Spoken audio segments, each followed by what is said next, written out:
था अंत में वो पूरी तरह से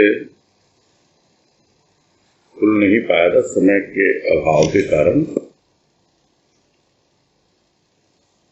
उसको पढ़ के आगे बढ़ेंगे और जो थोड़ा बहुत और समझना है गुरुदेव कृपा से उसको समझने का भी प्रयास करेंगे।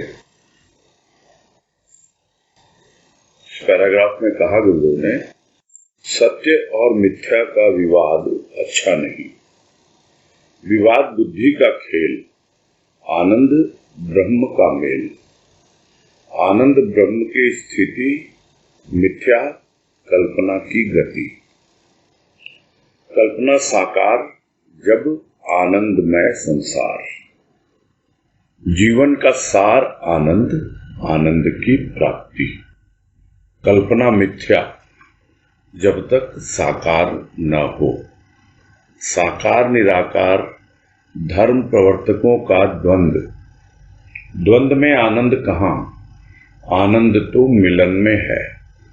कुछ मिले तो आनंद, कुछ ही क्यों, सब कुछ मिले तो आनंद।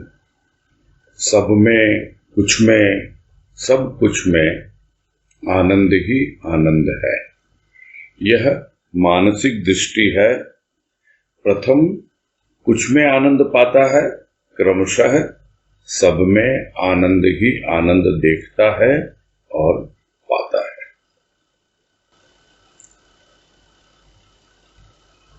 और फिर से ब्रह्म सत्य जगत मिथ्या जो बातें चल रही हैं, पहले भी आई और गुरुदेव ने बहुत अच्छे ढंग से स्पष्ट किया कि इस संसार में सार ही सार है, सत्य ही सत्य है, आनंद ही आनंद है, कुछ भी मिथ्या नहीं है। यदि मिथ्या कुछ प्रतीत होता है तो वो है व्यवहार। व्यवहार में मिथ्या प्रवेश कर जाता है, इसलिए यह जगत मिथ्या लगता है, यानी जगत का व्यवहार मिथ्या प्रतीत होता है। और ये सब बातें कहते सुनते अब कह रहे हैं कि यह एक ऐसा विवाद है जिसमें पढ़ने से कोई विशेष लाभ नहीं होना है, क्योंकि विवाद जो भी होता है वो बुद्धि का ही खेल होता है। तर्क वितर्क रखे जाते हैं बुद्धि बल पर। जो सत्य को सपोर्ट करता है वो सत्य की बात कहेगा, जो मिथ्या को सपोर्ट करता है वो मिथ्या की बात कहेगा, जो स्थूल में ही रमा हुआ है वो स्थूल को ही प्रधानता देगा, जो सूक्ष्म के बारे में चिंतन मनन करता है वो उसको प्रधानता देगा। तो ये वाद विवाद चलता ही रहता है और बुद्धि के बल पर ही लोग इसमें लगे रहते हैं। किंतु आनंद क्या है? आनंद तो ब्रह्म का मेल है।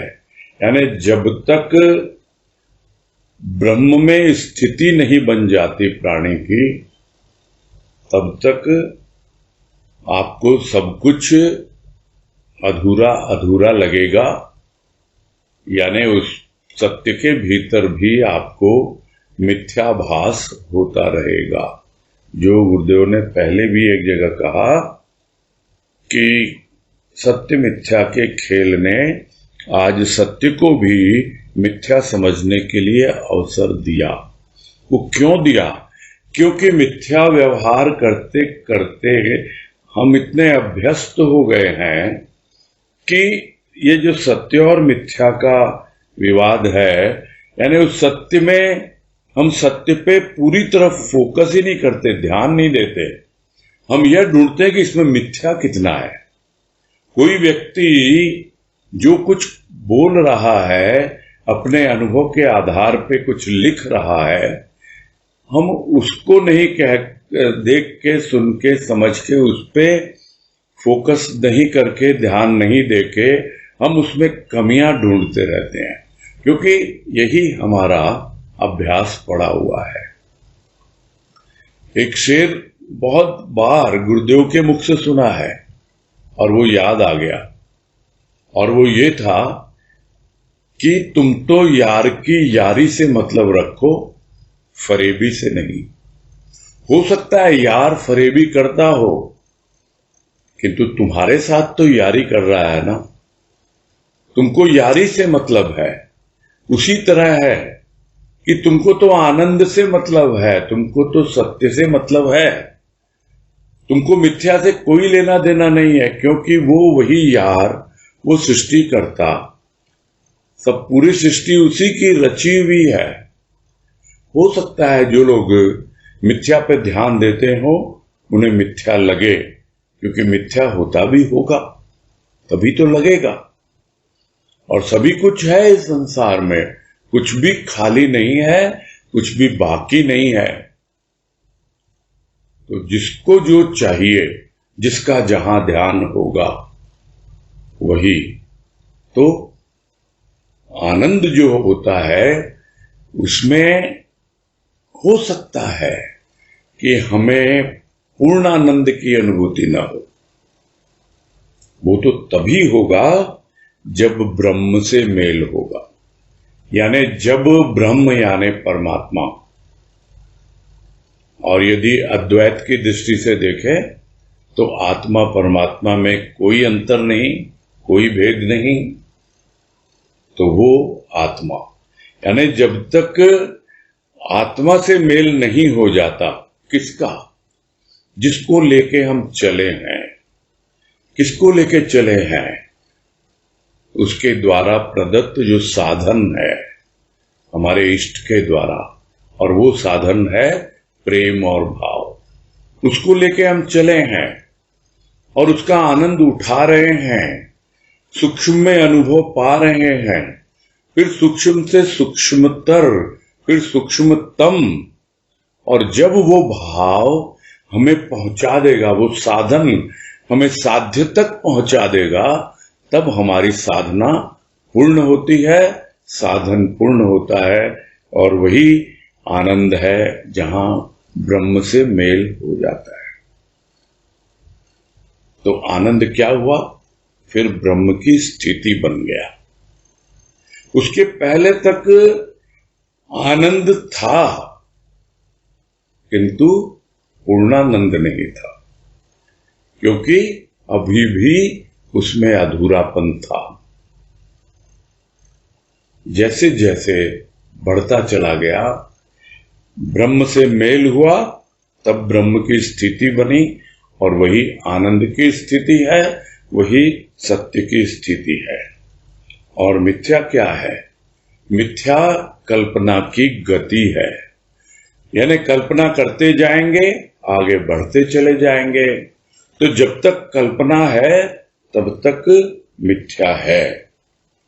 कल्पना जब साकार होने लगती है तब मालूम पड़ता है कि हाँ भाई कुछ अनुभव मिल रहे हैं, और वो जो अनुभव मिल रहे हैं वही उस आनंद को प्रतिपादित करते हैं, उसको और मजबूत करते हैं और आगे बढ़ाते हैं। अन्यथा प्राणी कल्पना में ही झूलता रहता है और मिथ्या मिथ्या पर ही अपना ध्यान लगा के रखता है। इसीलिए कह रहे हैं गुरुदेव, कल्पना साकार जब आनंदमय संसार। तो इसके दोनों मतलब निकलते हैं, यानी प्रथम तो आप इस संसार को आनंदमय स्वीकार करो, तब जाके आपकी कल्पना साकार होगी। नहीं तो आप मिथ्या मिथ्या बोलते रहोगे, तो फिर कल्पना अगर साकार होगी भी तो क्या होगी, मिथ्या की ही होगी। तो जब तक आनंद में न माने इस संसार को, तब तक हम जो कल्पना कर रहे हैं वो भी साकार नहीं हो पाती है। प्रथम आनंद में माने संसार, और फिर कल्पना करें कि हाँ भाई हमें अनुभव मिल रहा है, थोड़ा सुना, अच्छा लगा, रस मिला, भाव की पकड़ आई, फिर धीरे धीरे वो भाव के साथ साथ आनंद की अनुभूति हुई, और उस अनुभूति पे हम आगे बढ़े, तब वो कल्पना साकार होती हुई प्रतीत होती है, अनुभव में परिवर्तित होती रहती है। और इसीलिए गुरुदेव कह रहे हैं बार बार, ये जीवन का सार है। क्या? आनंद और आनंद की प्राप्ति। निरर्थक चीजों में नहीं उलझना। हमारा उद्देश्य केवल मात्र आनंद की प्राप्ति है। तब हम अपने जीवन का सार ग्रहण कर रहे हैं, इस संसार का सार ग्रहण कर रहे हैं।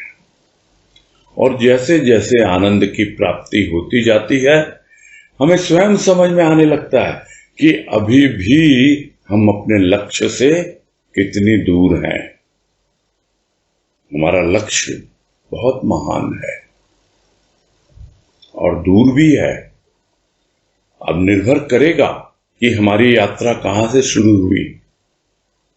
तो जो हम पूर्व जन्म के संस्कार लेके आए हैं, वो हमारी पहले की यात्रा और आगे बढ़ती है। क्योंकि जीवन क्या है?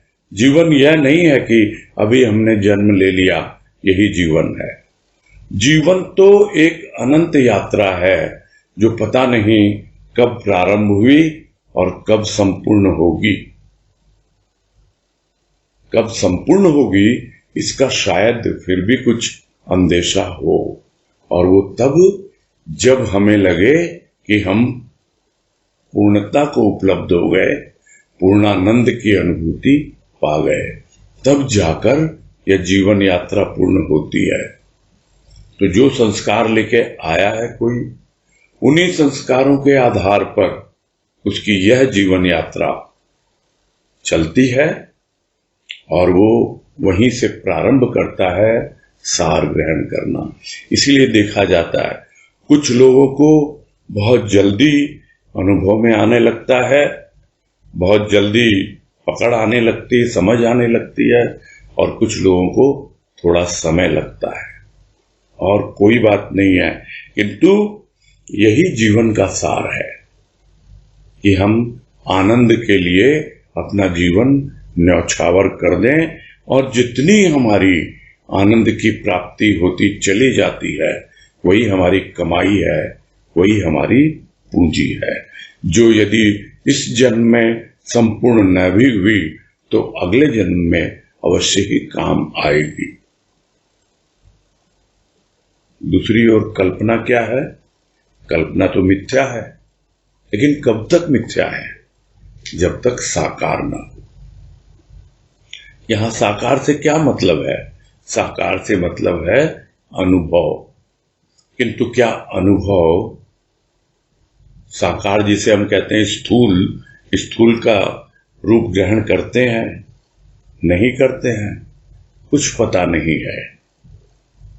यह तो द्वंद्व है धर्म प्रवर्तकों का।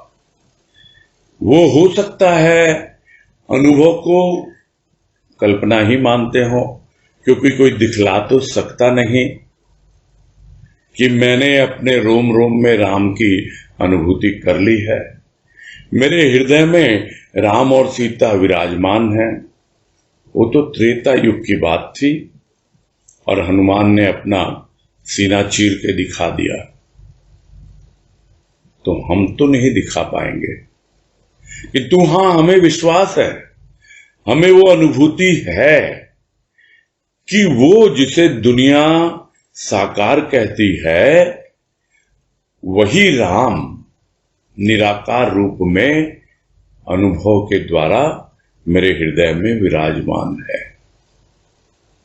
तो ये इस द्वंद्व में पढ़ने से क्या फायदा? कल्पना साकार है, किस रूप में? अनुभव के रूप में। लगता है आनंद मिला, तो जो आनंद मिला वो क्या बाहर से मिला? वो क्या धन दौलत रुपये पैसे से मिला? अपने भीतर ही आनंद खुला, वो प्रेम और भाव के द्वारा और रस आने लग गया।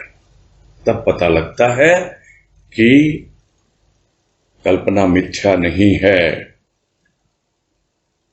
कल्पना तो सत्य है, अनुभव में परिवर्तित हो रही है, इसलिए उस सत्य की अनुभूति होती है, उस आनंद की अनुभूति होती है।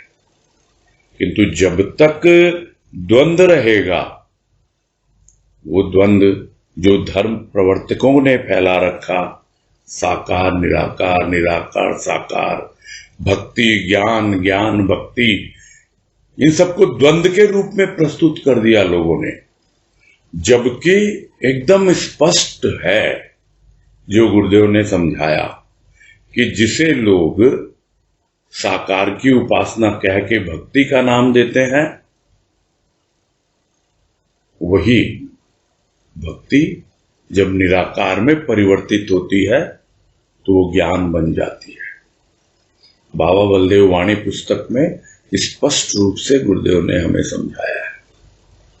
इसलिए इस द्वंद्व में पड़ना ही नहीं कभी। जब कभी भी हमें अनुभव मिल रहा है निराकार का, तो हम समझ लें कि हां भाई आनंद आ रहा है, रस घुल रहा है भीतर ही भीतर। यह कोई ऐसा नहीं है कि बाहर से हमने चरणामृत लिया मुंह में तब हमारे भीतर रस घुला, क्योंकि उसके चरण तो हमारे हृदय पर हैं और वहीं से वो आ रही है भाव की गंगा, और हम उसका आचमन कर रहे हैं भीतर ही भीतर। तो फिर किससे पूछना है कि हमें आनंद मिला कि नहीं मिला? हमारे भीतर कोई द्वंद्व नहीं है, क्योंकि हमें पता है द्वंद्व में कोई आनंद नहीं। द्वंद्व में आनंद कहां? आनंद तो मिलन में है। जितना उससे मिलते जाएंगे, जितना उसके करीब जाते जाएंगे, उतना आनंद आता जाएगा। तो कुछ कुछ मिलता है, धीरे धीरे सब कुछ मिलता है। तो ये तीन अवस्थाएं, कल भी इसकी बात हुई थी कि सब में, कुछ में और सब कुछ में। तो प्रारंभ तो कुछ से होता है, धीरे धीरे सब में मिलने लगता है, जहां कहीं हमारी नजर जाती है, अनुभव मिलते हैं, और फिर तो सब कुछ में, यानी पूरी सृष्टि में आनंद ही आनंद है। तो यह तो एक मानसिक दृष्टि है, यानी भीतर की आंखों से, भाव की दृष्टि से आप देख सकते हो कि प्रथम कुछ में आनंद पाता है और धीरे धीरे सब में आनंद ही आनंद देखता है। देखना तो कितनी बार गुरुदेव समझा चुके हैं कि वह सूक्ष्म की दृष्टि है और वह अनुभव से आती है। तो क्रमशः सब में आनंद ही आनंद अनुभव करता है, और जब करता है तो वो उसका हो जाता है। वो अपनी कमाई है, वो अपनी अनुभूति है, वो कहीं बाहर से नहीं आई है।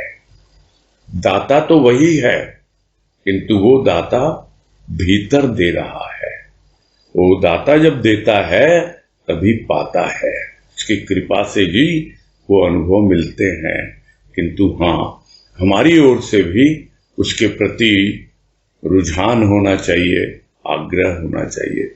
ये बातें कितनी बार सुन लें हम, कितनी बार समझ लें, मेरे समझे इसके अलावा और कोई रास्ता नहीं है। जैसा जो कुछ हम उससे चाहेंगे, वैसा वही सब कुछ वो देता है।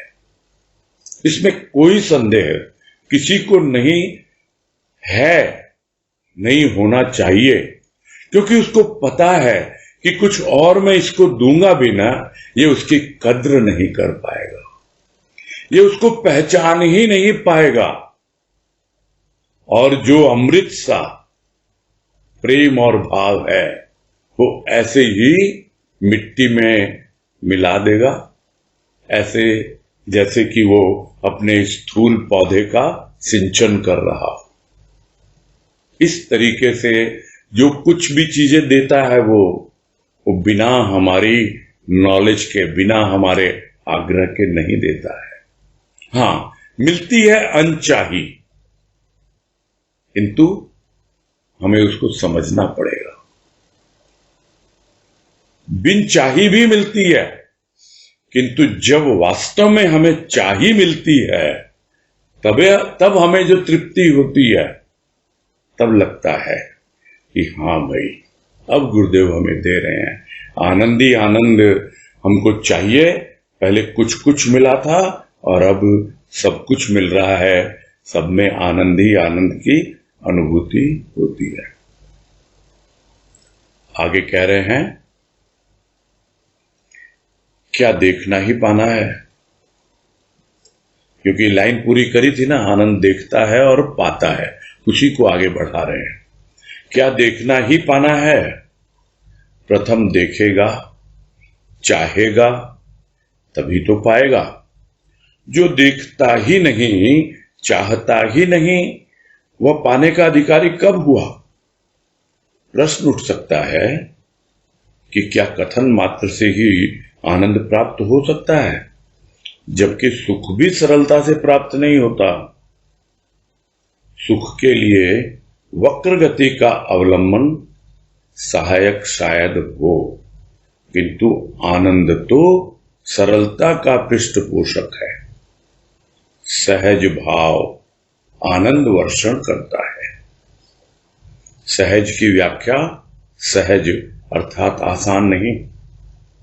हृदय का अनुराग प्रेम में परिवर्तित होता है तथा प्रेम की तुष्टि आनंदमयी हो जाती है। आनंद अंतिम अवस्था, अनुराग आरंभ। अनुराग स्पर्श में नहीं, अनुराग अंतर आत्मा की पुकार। पुकार बेकार नहीं जाती, पुकार बेकार नहीं होती। पुकार में बसा हुआ है संस्कार, जो अनेक जन्मों की पूंजी है। पूंजी है पूज्य के लिए, कार्य हैं पूंजी के विकास के लिए। पूज्य पूंजी को पूजनीय बना देता है। पूंजी है शुभ कर्मों की, अशुभ कर्म तो ऋण है, कर्ज है, जिसे चुकाना ही फर्ज है, नहीं तो मानसिक मर्ज बढ़ता ही जाता है।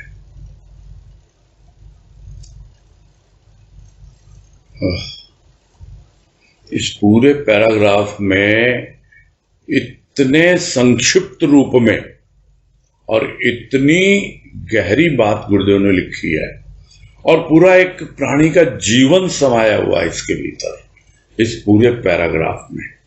जन्म से लेकर मृत्यु तक क्या एक जीवन यात्रा हो सकती है प्राणी की, और पूरा स्पष्ट किया है कि जो क्रमशः सब में आनंद देखता है और पाता है, उसी को कह रहे हैं क्या देखना ही पाना है। मतलब हम जितना देखते जाएंगे, क्योंकि आनंद कोई आंखों से देखना नहीं है, इन बाहर की आंखों से नहीं, भीतर की आंखों से, भाव की आंखों से वो अनुभव में आता है। तो जितना देखते जाएंगे उतना ही समझ में आएगा ना हमको। तो प्रथम देखेगा तभी तो चाहेगा। हमको देख के कुछ अच्छा लगता है, यानी बाहर से देख के, तब हम उसको चाहते हैं, और चाहते हैं तब हम उसको पाने का प्रयास करते हैं। ये तो एक साधारण सी थ्योरी है, बहुत सिंपल सिद्धांत है ये। देखेगा पहले, यानी चखेगा, अनुभव करेगा, क्योंकि आनंद क्या है, सूक्ष्म है। सूक्ष्म में देखेगा, यानी उसका स्वाद उसको मिलेगा, और फिर यदि वो स्वाद उसे अच्छा लगा, क्योंकि आदत तो सुख की पड़ी हुई है, आनंद को समझ ही नहीं पाता है, आनंद की खोज ही नहीं है, स्थूल में ही रमा रहता है, इसलिए सुख को ही आनंद मान बैठता है। किंतु जो भीतर में अनुभव हो रहा है, उसको जब पहला स्वाद उसे मिलता है।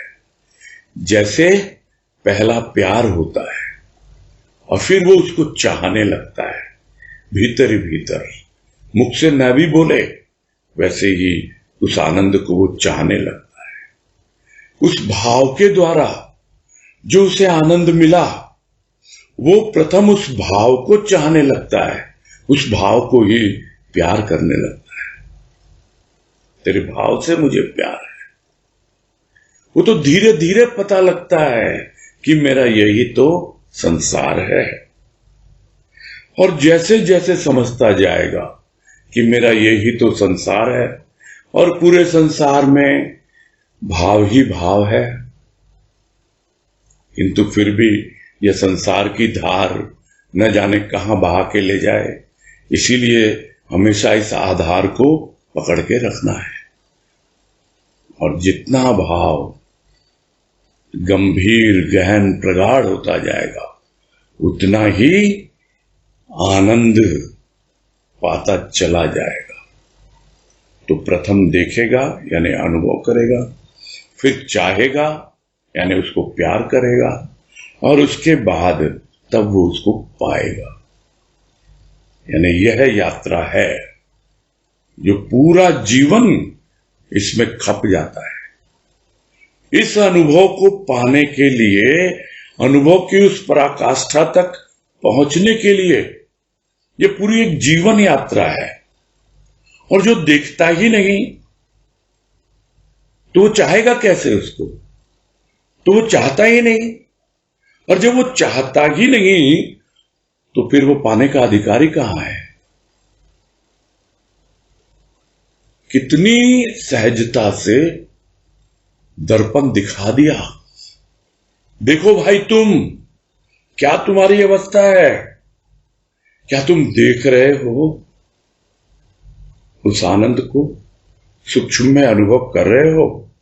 तो फिर चाहो उसे, और जब चाहोगे तभी पाओगे, तभी पाने के अधिकारी बनोगे। तो क्या कहने मात्र से हो जाता है क्या आनंद प्राप्त? प्रश्न उठ सकता है कि भाई क्या बस हम बोल दें हाँ ये आनंद आनंद है, कहने से हो जाता है? अरे यहां तो सुख भी सरलता से प्राप्त नहीं होता, उसके लिए भी कितनी भाग दौड़ करनी पड़ती है, सुबह से शाम तक। जो पहले कितनी बार गुरुदेव ने समझाया कि वो भी सरलता से प्राप्त नहीं होता। मतलब सरलता से प्राप्त हो या ना हो, सुख प्राप्ति के लिए सब तरीके समझ चुका है प्राणी कि कौन से हथकंडे अपनाने पड़ते हैं, कौन कौन सा पाखंड करना पड़ता है, कहां कहां धोखाधड़ी ठगी करनी पड़ती है, सब उसको पता है। और वो सब क्या है? वो टेढ़ी मेढ़ी गलियों के रास्ते हैं। यही कह रहे हैं गुरुदेव कि सुख के लिए वक्र गति का अवलंबन सहायक शायद हो जाता है, शायद। हाँ, कभी कभी तो सीधा सीधा भी आ जाता है सुख, बहुत भाग्यशाली हो तो, जिसको कहते हैं छप्पर फाड़ के दे देता है, बहुत रेयर होता है। क्योंकि आजकल तो सब कंक्रीट की छत बनी हुई है, इतनी आसानी से फटती भी नहीं है, बहुत मुश्किल है। इसलिए शायद वक्र गति का अवलंबन करना पड़ता है सुख की प्राप्ति के लिए, किंतु आनंद की प्राप्ति के लिए, आनंद की प्राप्ति के लिए तो सरलता ही चाहिए। यानी आनंद तो सरलता का पृष्ठपोषक है। यानी जितनी सरलता आती जाएगी, आनंद तुम्हारी पीठ थपथपाता जाएगा, और तुम्हारा हौसला बढ़ाता चला जाएगा कि देख तूने वक्रता छोड़ी ना। हाँ, अब देख क्या अनुभव में आ रहा है, बहुत अच्छा लग रहा है।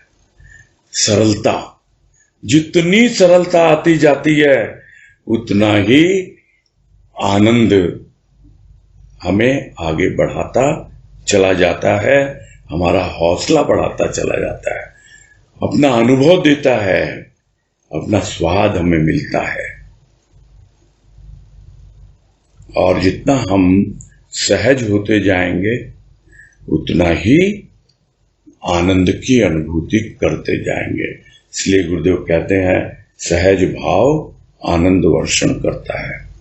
किंतु इस सहज की व्याख्या भी इतनी सहज नहीं है, इतनी आसान नहीं है।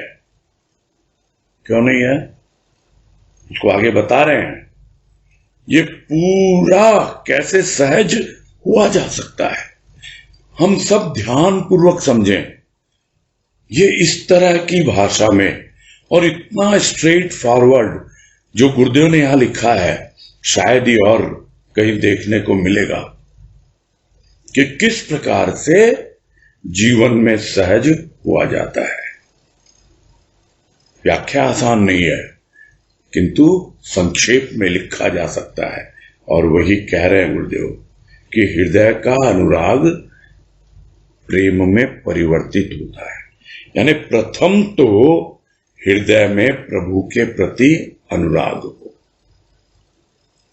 और उसके बाद धीरे धीरे वो अनुराग प्रेम में परिवर्तित हो, और जैसे जैसे प्रेम की तुष्टि होती जाए, यानी हम संतुष्ट होते जाएं और तृप्ति की ओर आगे बढ़ते चले जाएं, तो हमारे भीतर अपने आप शांति आने लगती है और हम आनंदमयी अवस्था का अनुभव करते हैं। यानी सब कुछ हमें आनंददायक लगने लगता है। और उसी को अंडरलाइन करके आगे समझा रहे हैं कि आनंद अंतिम अवस्था, अनुराग आरंभ।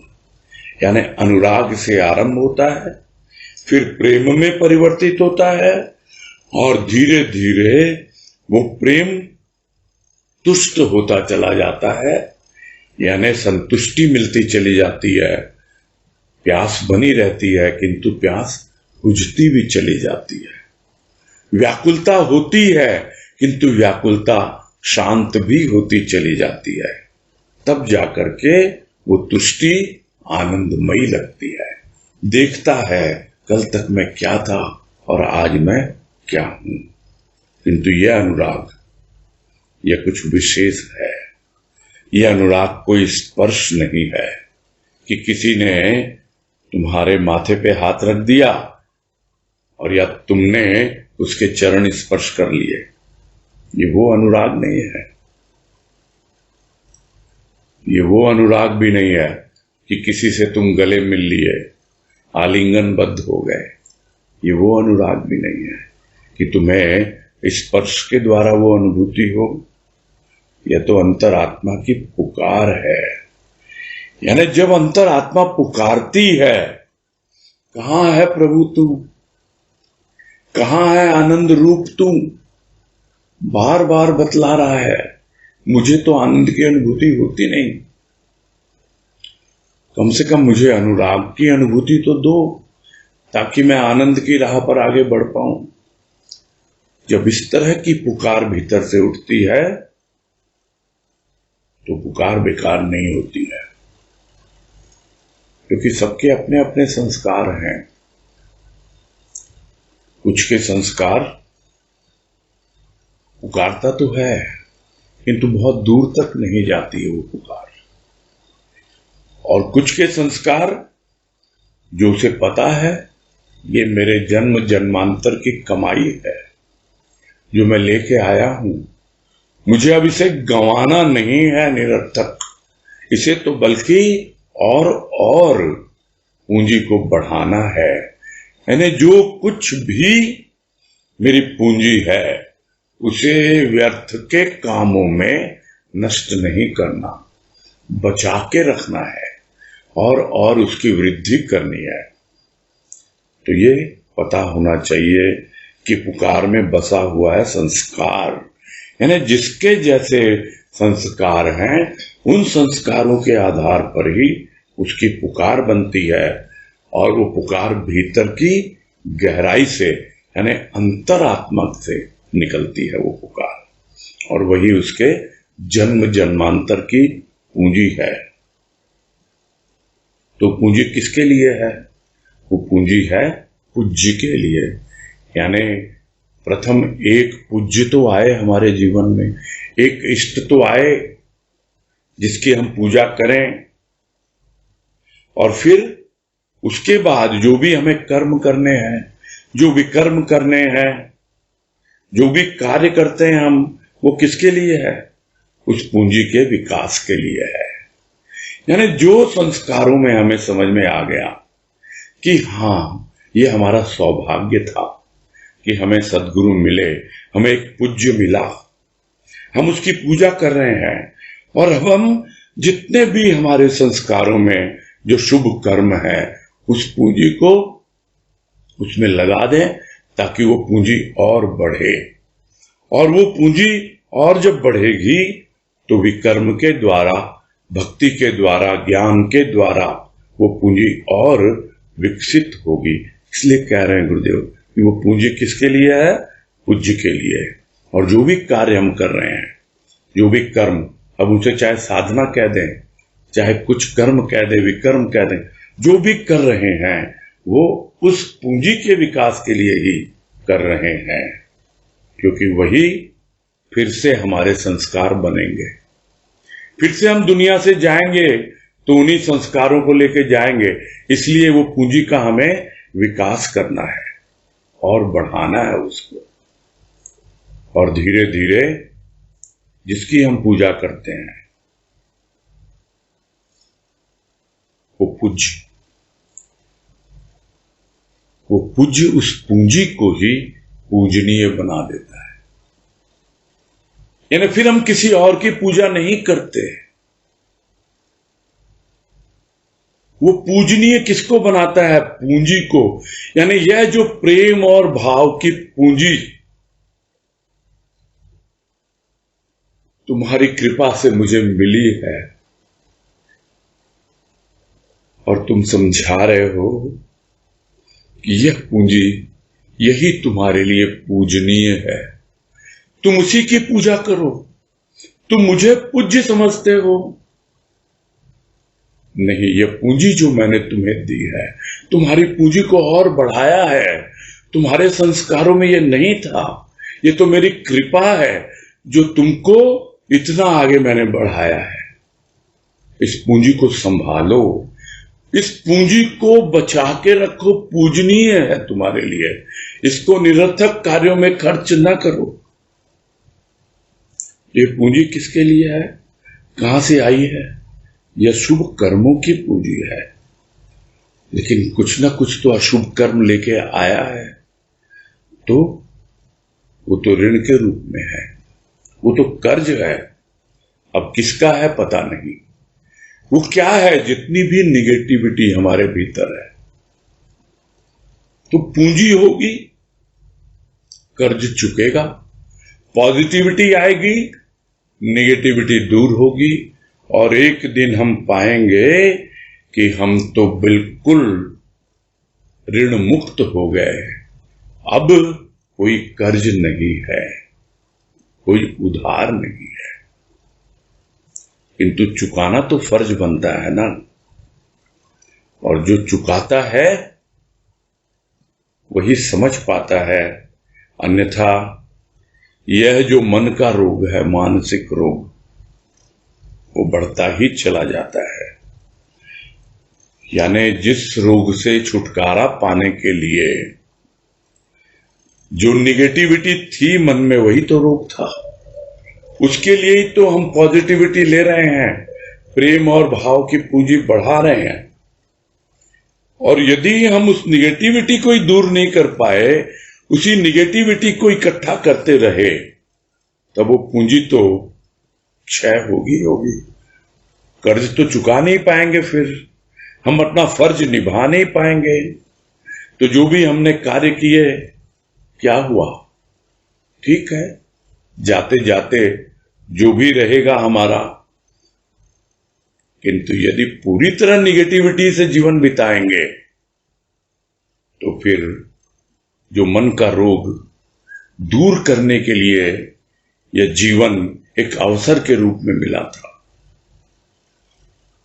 जो आनंद उठाने के लिए यह जीवन मिला था, सद्गुरु की शरण मिली थी, वो यूं ही निकल जाएगा, व्यर्थ व्यतीत हो जाएगा। आगे कह रहे हैं, जहां रोग है वहां राग अनुराग कहां। द्वेष का देश देश को भी परदेश बनाता है। स्व का देश स्वदेश। पर के भाव ने परदेश का भाव दिया। आनंद में पर नहीं, परम भाव है, परमानंद है। तो यदि मानसिक मर्ज बढ़ता चला जाएगा और वो जो मर्ज है, जो रोग है, उस रोग को ही हम पालते पोसते रहेंगे, उसी में अगर जीवन अपना बिताते रहेंगे, तो वहां पे क्या तो हम प्रभु के अनुराग को अनुभव कर पाएंगे और क्या प्रसन्न होकर आनंदित होकर उसका राग गाएंगे, उसकी धुन लगाएंगे और हमें वो लगन लगेगी। वहां कहां राग अनुराग, वहां तो द्वेष ही द्वेष रहेगा। राग से शुरू होगा, कुछ तो जुड़ेंगे ना, किंतु हम उस राग को अनुराग में परिवर्तित करेंगे और वो अनुराग प्रेम में जाएगा, जो सब बताया गुरुदेव ने। और प्रेम के प्रति जैसे जैसे हमारी प्रीति बढ़ती जाएगी, तुष्टि बढ़ती जाएगी, वैसे वैसे हम आनंद की ओर आगे बढ़ते चले जाएंगे। नहीं तो राग अनुराग भी नहीं होगा, केवल द्वेष ही द्वेष होगा। दूसरों से द्वेष करेंगे, जलेंगे, ईर्ष्या करेंगे। और वो देश क्या है?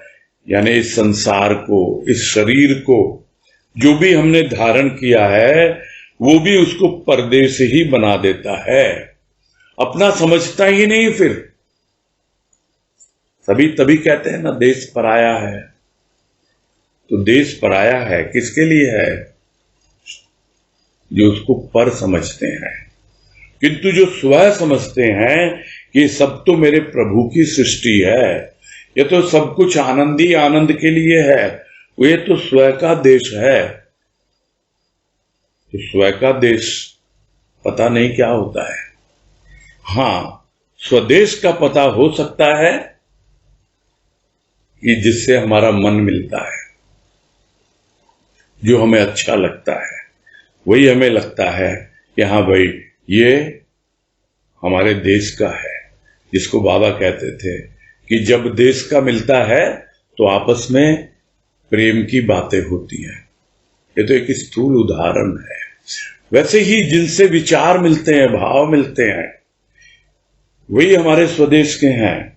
धीरे धीरे हमको अपने स्व की ओर बढ़ेंगे, वो हमको पता लगेगा। किंतु अभी तो हमें वही देश स्वदेश लगता है, वो हमारे लिए पर नहीं है। वो सब हमारे अपने हैं, वो सब संत की संतान है, इसलिए वो पर नहीं लगते हैं।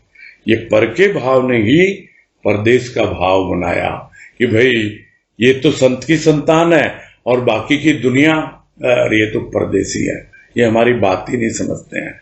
किंतु जब पूरी तरह से आनंद का भाव छा जाता है भीतर बाहर, जब आनंद से ओतप्रोत हो जाता है, जब स्व की अनुभूति हो जाती है प्राणी को और वो स्व का देश समझ लेता है कि वही स्वदेश है, तब उसके लिए कोई पर रहता ही नहीं है।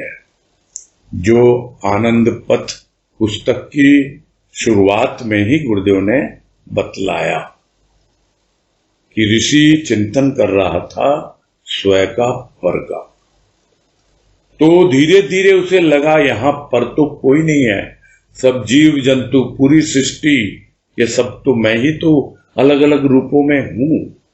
तो ये पर के भाव ने ही परदेश का भाव दिया है। और जब आनंद की ओर आप बढ़ते हैं तो आनंद में पर है ही नहीं। वहां स्व आएगा, किंतु उसके पहले परम भाव परमानंद आएगा। यानी आनंद, आनंद से परम आनंद, और वो परम भाव जो परमानंद है वहां पहुंचेगा। तो आनंद की भी अलग अलग स्थिति गुरुदेव ने बताई है, क्योंकि वहां पर पर का भाव नहीं है, वहां पर परम भाव है, वहां पर स्व का भाव है, वहां आनंद ही आनंद है, परमानंद ही परमानंद है। बस यही पूरा करते हैं।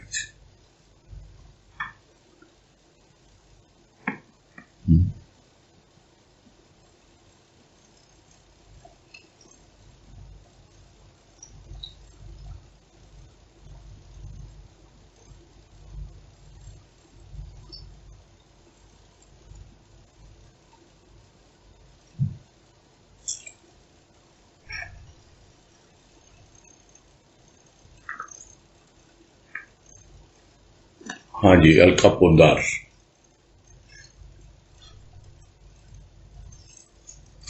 प्रणाम भैया। हाँ नमस्कार, बोलिए। हाँ भैया, इधर ये जो इसके पहले वाला पैराग्राफ था, जिसमें लास्ट की सेकंड लास्ट लाइन है, पूंजी शुभ कर्मों की, अशुभ कर्म तो ऋण है, कर्ज ही जिसे चुकाना ही फर्ज है। तो भैया मुझे यहाँ पे थोड़ा चुकाने से क्या मतलब हो सकता है, ये समझ थोड़ा सा नहीं। जो कार्य है उसके पहले की लाइन में क्या लिखा है? हाँ, उससे पूंजी है, पूंजी के लिए कार्य है, पूंजी के। जी हाँ, बस यहीं पे समझिए, यहीं पे समझिए कि जो भी कार्य आप कर रहे हैं पूंजी के विकास के लिए कर रहे हैं। यदि आपके पास पूंजी का विकास ही नहीं होगा तो जो आपका कर्ज है वो आप चुकाओगे कैसे? उसको मैंने पॉजिटिविटी निगेटिविटी से समझाया है ना। आप अगर निगेटिविटी में ही पूरा जीवन बिताते रहोगे तो फिर मानसिक मर्ज लेके ही, रोग लेके ही दुनिया से जाओगे। समझ में आ गया? मानसिक मर्ज का मतलब मानसिक रोग है ना, क्या है? अभाव है, चिंता है, दुख है। अच्छा, ये सब चीजें भी समझानी पड़ेंगी है। ये मानसिक रोग, मर्ज मतलब रोग। ठीक है। हरिओम हरिओम। हाँ, सरोज बावरी।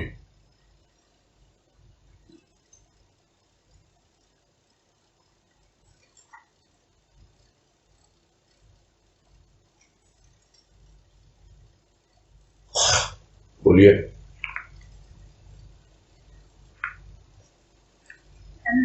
हाँ बोलिए बोलिए। हाँ भैया प्रणाम। हाँ नमस्कार, बोलिए। भैया जैसे यहाँ आया कि प्रेम की तुष्टि आनंदमयी हो जाती है। तो प्रेम की तुष्टि भी आनंदमयी हो जाती है। तुष्टि बताया ना, संतोष लेना, तृप्त होना। जैसे जैसे अनुराग जो है वो प्रेम में परिवर्तित होता है और धीरे धीरे वो प्रेम जो है वो हमारी व्याकुलता को कम करता चला जाता है। फिर हम शांत होते हैं, यानी जो भी बेचैनी होती है वो कम होती जाती है और हम भीतर ही भीतर संतुष्ट हो जाते हैं, तृप्त हो जाते हैं। तब जाकर हमें लगता है कि वो अवस्था आनंद की अवस्था है। धीरे धीरे, नहीं तो हम व्याकुल करता रहता प्रेम हमेशा। जो तो सिर्फ अनुराग तक नहीं होगा, अनुराग को प्रेम में और फिर प्रेम को तुष्ट करना है, यानी उस प्रेम से हमें संतुष्ट होके, तृप्त होके आगे बढ़ना है। तो उस तुष्टि में आनंद है, यानी जितना हम संतुष्ट होंगे, तृप्त होंगे, उतना ही हमको आनंद की अनुभूति होगी। व्याकुलता फिर बाद में एकदम कम हो जाती है, नहीं के बराबर। और जिस दिन उससे मिलन हो जाएगा तो पूरी तरह व्याकुलता दूर हो जाएगी। ठीक है, ठीक। क्लियर? पूंजी का मतलब दिया है ये प्रेम और भाव को पूंजी है जी। आगे जैसे पूंजी के लिए लिखा है पूंजी को, हाँ जी, जो लेके पूंजी को कुछ नहीं बना देता है। जो पूंजी लेके आप आए हो वो क्या है? संस्कार। वो संस्कार अनेक जन्मों की पूंजी है। उस संस्कार में कुछ तो ऐसी पूंजी होगी ना जो आप पूज्य के लिए अर्पित करोगे। कुछ तो आपके भीतर प्रेम और भाव की अनुभूति लेके आए होगे, और तभी तो आपके संस्कारों ने आपको पूज्य तक पहुंचाया है। और वही तो आप पूज्य को अर्पित करोगे कि हाँ प्रभु, मेरे पास तो जो कुछ भी है थोड़ा बहुत यही है, वो पूज्य के लिए है।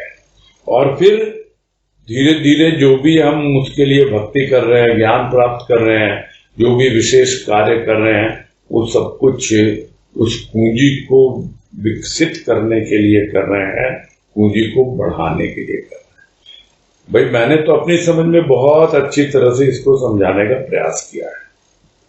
यदि आपको नहीं समझ में आया तो आप रिकॉर्डिंग सुनना, बहुत अच्छे से समझ में आ जाएंगी बातें, है ना। यदि इस लाइन से संबंधित कोई भी प्रश्न है तो वो कल किया जा सकता है। आप रिकॉर्डिंग सुन के फिर से ध्यानपूर्वक 2 बार 3 बार करके, क्योंकि एक बार में ये एक ऐसी लाइन है, एक नहीं 2-3 लाइनें ऐसी हैं पूंजी से संबंधित, तो वो समझना थोड़ा कठिन हो जाता है। क्योंकि बोलने वाला तो फ्लो में बोल देता है, किंतु जो भीतर से बुलवाने वाला है वो तो जानता है ना कि हाँ भाई सबको संतुष्टि होनी चाहिए और बोलने वाले को भी होनी चाहिए। तो समझ में आता है कि उन्होंने ठीक व्यक्त करवाया है। आप फिर से सुनना, है ना। वो पूंजी लेके हम आए हैं एक, और वो पूंजी वो अपने प्रभु के लिए ही है। सारा प्रेम दुनियादारी में खर्च न करें, है ना, नहीं तो बेकार चला जाएगा। थोड़ा बहुत प्रेम जो है वो भी नष्ट हो जाएगा। वो उसको विकास के लिए लगाना है। जो भी कार्य हमें करने हैं उस पूंजी को बढ़ाना है ना। ठीक है। हाँ प्रणाम। हाँ, हरिओम। हाँ, अभी थोड़े नए लोगों को देंगे। उमा को देंगे।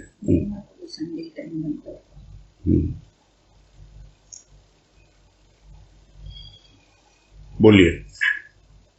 हाँ, हरिओम भैया। हाँ, हरिओम, ये बोलिए। इसके पहले वाले पैराग्राफ की 5वीं लाइन, इसे सुख के लिए वक्र गति का अवलंबन सहायक है। हाँ जी। शायद हो, किंतु आनंद तो सरलता का पृष्ठपोषक है। ये लाइन की पसंद करती। भाई सुख के लिए आड़ा टेढ़ा सब बातें आई ना, उल्टे सीधे तरीके अपनाता है कि नहीं। वक्र गति मतलब आड़े टेढ़े रास्ते अपनाता है, उल्टे सीधे तौर तरीके हैं वो अपना करके उसको लगता है कि हाँ भाई इस तरह सुख मिलता है तो आनंद भी ऐसे ही मिल जाएगा। तो गुरुदेव कह रहे नहीं, आनंद अगर मिलेगा तो सरल और सहज होने से मिलेगा। क्योंकि जैसे जैसे सरल होते जाओगे अपने आप तुम्हें उसका अनुभव आएगा, और वो आनंद जो है वो आपको पृष्ठपोषक का, मैं ये मतलब निकाल रहा हूं कि वो आपकी पीठ थपथपाएगा कि हाँ भाई अब तुम सही राह पर चल रहे हो। ठीक है। ये शब्द थोड़ा कम समझ में आ रहा था, पृष्ठपोषक वाला है ये शब्द। ये हिंदी डिक्शनरी में आप देखेंगे। हाँ, मैं तो भाव के हिसाब से बोल रहा हूं। अब हो सकता है हिंदी डिक्शनरी में ये शब्द मिले, मेरे पास यहाँ पे डिक्शनरी है नहीं, है ना। गूगल पे मैंने देखा था, गूगल पे मिला नहीं है। हाँ, गूगल पे नहीं मिला ये। हाँ, इसका भाव यहाँ पर यही है, पृष्ठपोषक यानी पीठ थपथपाना। अच्छा। हाँ, या आप जितने सरल होते जाओगे वो आनंद जो है वो आपकी पीठ थपथपाएगा, मतलब उत्साहित करता जाएगा आपको और इंस्पायर करेगा आपको, है ना। हाँ। आड़े टेढ़े रास्ते अपनाने से आपको आनंद की अनुभूति नहीं होगी। सुख शायद मिलता होगा आपको, है, हो सकता है, वो भी शायद कह रहे हैं गुरुदेव, हो सकता है सीधे सीधे भी मिल जाए। लेकिन उसकी फिर कद्र नहीं होती ना। किंतु आनंद तो सरल होने से ही मिलता है। ठीक है, और अपने हृदय की सरलता मुझे चाहिए। पूरे अंतःकरण की सरलता। अंतःकरण के सरलता। सबसे वक्रता अहंकार में, अहंकार सबसे वक्र गति से चलता है, मालूम ही नहीं पड़ता। हाँ जी, पूरे अंतःकरण की सरलता। ठीक है भैया, समझ में आ गई। और ये बात भी थी, लेकिन अभी आप इन्होंने पूछी है, शुभ कर्म तो ऋण है कर्ज, जिसे ये मैं सुनूंगी तो मुझे समझ में आ जाएगा रिकॉर्ड। हाँ जी, हाँ जी। ठीक है भैया, हरिओम। हरिओम।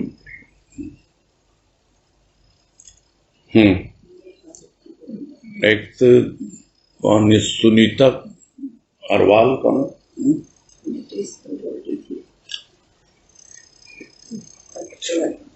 हरिओम भैया। हाँ बोलिए बोलिए। ये क्या प्रिंटिंग मिस्टेक है क्या? अग्रवाल को अरवाल लिखा हुआ है क्या? हाँ, वो बाय मिस्टेक ऐसे हो गया, मैंने अग्रवाल ही लिखा था पंजीत। अच्छा बोलिए। तो पहचानना पड़ेगा ना आपको। हाँ, बॉम्बे से ही मैं, आंध्रा से ही।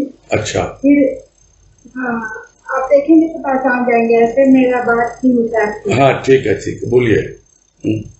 ये है ना भैया, अनुराग मतलब प्रेम नहीं होता क्या? हृदय का अनुराग प्रेम में परिवर्तित होता है। मतलब प्रेम कैसे, अनुराग का कैसे स्पर्श हम लोग महसूस करेंगे? शुरुआती अवस्था है अनुराग, समझाया ना, वो तो शुरुआती अवस्था है जिसको गुरुदेव ने कहा प्रथम देखेगा। जिसको मैंने भी समझाने की कोशिश की कि लव एट फर्स्ट साइट। तो वो क्या होता है, वो अनुराग पैदा होता है, फिर धीरे धीरे वो प्रेम विकसित होता है, यानी वो अनुराग प्रेम में परिवर्तित होता है। अनुराग प्रारंभिक अवस्था है, ये तो पहले भी बता चुके हैं, है ना। तो मतलब हम लोग पहले गुरुदेव को देखे, तो मतलब पहले गुरुदेव तो हमको प्रेम मतलब अनुराग कर ही रहे। यहाँ गुरुदेव की बात नहीं हो रही है, यहाँ आप अपने आप को देखिए। आनंद, वो तो आनंद में है ही, आपको आनंद चाहिए ना। तो आपको आनंद कहाँ से मिलेगा? सबसे पहले अपने प्रभु के प्रति अनुराग होना चाहिए, उसके बाद धीरे धीरे वो प्रेम में परिवर्तित होता है, और तब जाकर के आपको आगे उस प्रेम की तुष्टि होती है, यानी आपको लगता है हाँ सही दिशा में बढ़ रहा हूं, संतुष्ट हैं आप उससे, तब आनंद आता है। ठीक है। हाँ, हरिओम भैया। हाँ हरिओम। हाँ, नेक्स्ट देंगे नेहा गुप्ता।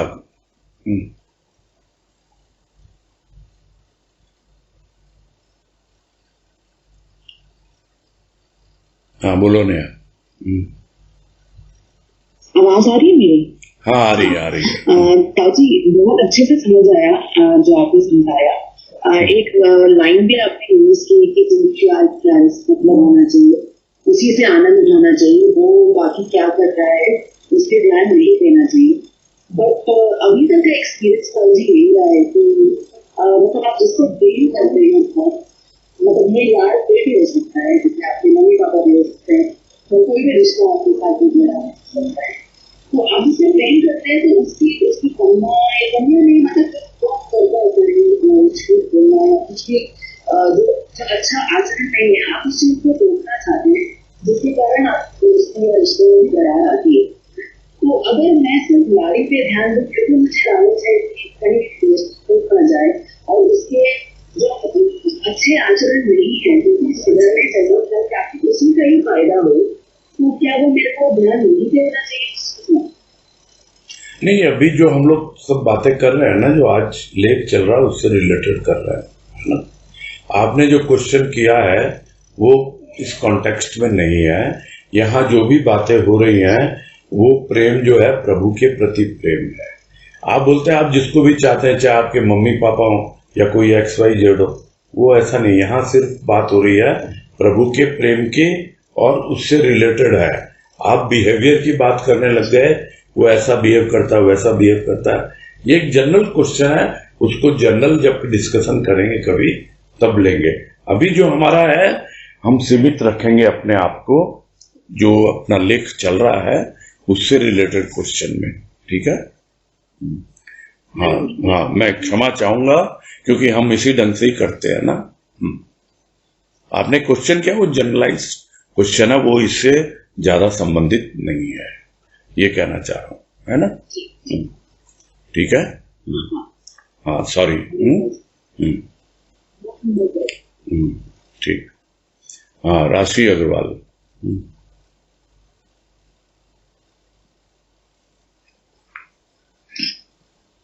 प्रणाम भैया, विवेक बोल रहा हूँ। हाँ बोलिए विवेक जी। हाँ भैया बस थोड़ा सा मुझे राग और अनुराग में डिफ्रेंशिएट कीजिए ना। राग ज्यादातर हम थोड़ा सा नेगेटिव टर्म में लेते हैं। हाँ जी, है नेगेटिव है, तो इसीलिए गुरुदेव ने द्वेष कहा। हाँ राग थोड़ा नेगेटिव होता है, जैसे वासना नेगेटिव होता है ना। हाँ जी, हाँ जी। वैसे ही राग भी नेगेटिव होता है, लेकिन क्योंकि राग का हमें अनुभव है इसलिए गुरुदेव ने दोनों को एक साथ किया कि जहां रोग है वहां राग अनुराग कहां। यानी राग थोड़ा बहुत भी जो तुम्हें अनुभव में आता है उसको पकड़ो। जो बातें हो रही है बहुत दिनों से ही हो रही है, जब से लेख शुरू हुआ है, कि थोड़ी सी भी जो सुख की अनुभूति होती है उसके अंदर आनंद तो छिपा हुआ है ना। थोड़ी बहुत जो वासना की अनुभूति होती है उसमें प्रेम तो छिपा हुआ है ना। वैसे ही है, थोड़ा बहुत जो राग में लगे हुए हो उसमें अनुराग की अनुभूति तो होती ही होती है। यही यहाँ पे कहने का मतलब है। पर इनका थोड़ा बारीक से जो डिफरेंशिएट है राग और अनुराग में, वो क्या है? वो है स्थूल पे आधारित होता है। जिस तरह सुख स्थूल पर आधारित होता है, वासना स्थूल पर आधारित होती है, वैसे ही राग स्थूल पर आधारित होता है, जबकि अनुराग सूक्ष्म पर आधारित होता है। ये डिफरेंस है। तो हम इसे कुछ ऐसे समझ सकते हैं भैया कि जो हम जीवन में जो हमारा स्थूल वस्तुओं से या सामान्य से हाँ जो लगाव है, जो राग है, हाँ जी, वही मन अंतःकरण की स्थिति या वो जो हमें फील हो रहा है वो जब ईश्वर में लग जाती है तो वो अनुराग हो जाता है, और उसी की बढ़ती हुई अवस्थाएं जो हैं हाँ वो प्रेम और आनंद का परिवर्तन। जी हाँ, बिल्कुल सही पकड़े हैं। ठीक है, प्रणाम। हाँ हरिओम। हाँ वही अजय बंसल।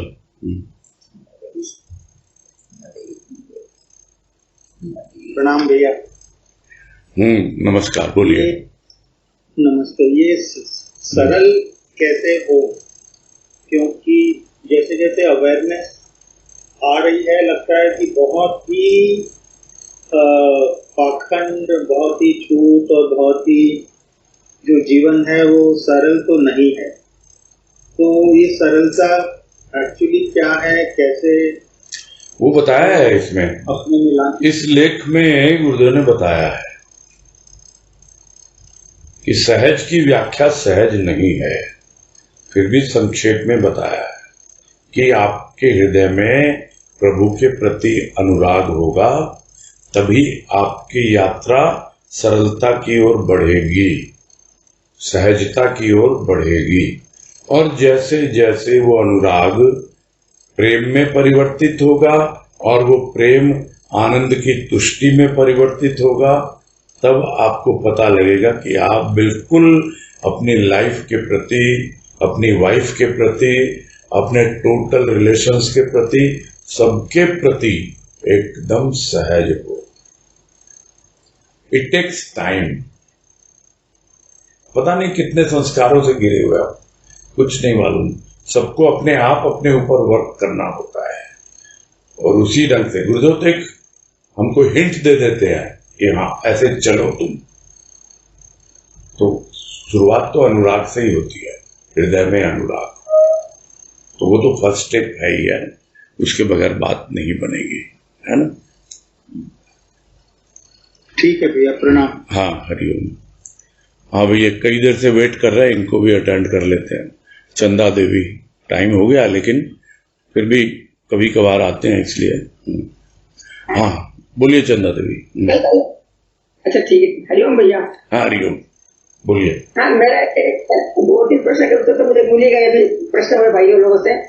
एक प्रश्न ये मन में चल रहा है, मतलब कि संस्कार जैसे हमें स्थूल में तो स्थूल के संस्कार होते हैं, सूक्ष्म में भी संस्कार होते हैं, तो इनमें कुछ अंतर समझ में आता है कि मेरे को यही पूरा प्रश्न चल रहा है। संस्कार, यहाँ तो पूर्व जन्म के संस्कार की बात कर रहे हैं ना गुरुदेव। अच्छा, पूर्व जन्म के संस्कार। हाँ जी, हाँ हाँ, वो लेके आए हो तुम। हाँ वो संस्कारों की पूंजी लेके आए हो ना। अरे हमको तो लगता है हम तो कर्म फल भोगने के लिए आए, जो कल परसों बताया गुरुदेव ने। अगर ये सोच के बैठे हो तो कहाँ तुम्हारे पास पूंजी है? कुछ तो होगा ना। तो संस्कारों की पूंजी तो तुमको सत्संग में लेके आई है, संत की शरण में लाई है वो संस्कारों की पूंजी, उसको बढ़ाना है अब। बस यही बता रहे हैं। हाँ जी। अच्छा। नहीं मेरा क्या, गुरुदेव का ही मतलब है यहाँ पर। नहीं हाँ समझ गई मैं, गुरुदेव यही बता रहे हैं, पूर्व जन्म का संस्कार जो लेके आए हैं ना, उसको वो पूंजी है हमारे पास। जी हाँ, उसको बढ़ाना है। हाँ ठीक है। बढ़ाना है। हाँ जी, ठीक। हाँ हरिओम हरिओम। हाँ जी, पूरा करते हैं।